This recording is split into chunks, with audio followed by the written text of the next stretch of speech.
மாநகருக்கு என்று தனியாக பேரிடர் மேலாண்மை ஆணையத்தை உருவாக்கி தமிழக அரசு ஆணை.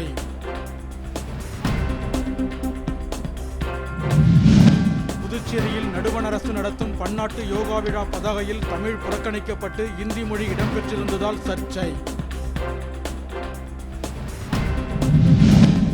மேற்கு தொடர்ச்சி மலைப்பகுதிகளில் கனமழை தொடரும் என்ற எச்சரிக்கையை அடுத்து கொடைக்கானலில் பேரிடர் மீட்புக் குழுவினர் முகாம். கனமழை காரணமாக தென்காசி மாவட்டம் குற்றால அருவிகள் மற்றும் உடுமலையை அடுத்த பஞ்சலிங்க அருவியில் சுற்றுலா பயணிகள் நீராட தடை. தமிழ்நாட்டில் கடந்த 24 மணி நேரத்தில் மிக அதிக அளவாக நீலகிரி மாவட்டம் அவலாஞ்சியில் 35 சென்டிமீட்டர் மழை பதிவு. வானிலை நடுவம் தகவல்.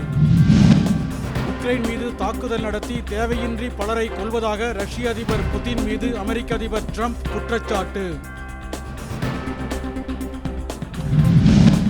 மும்பை மாநகரில் பெய்யும் கனமழை காரணமாக தொடர்வண்டி சேவை கடுமையாக பாதிப்பு.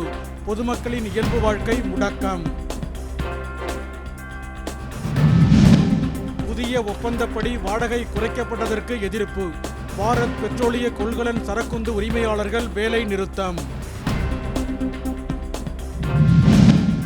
கனடா வெளியுறவு அமைச்சர் அனிதா ஆனந்துடன் நடுவண் அமைச்சர் ஜெய்சங்கர் பேச்சு. இருநாட்டு உறவை மேம்படுத்த நடவடிக்கை. தங்கம் விலையில் பவுனுக்கு 320 ரூபாய் சரிவு. சென்னையில் ஒரு பவுன் அணிகலன் தங்கம் 71,600 ரூபாய்க்கு விற்பனை.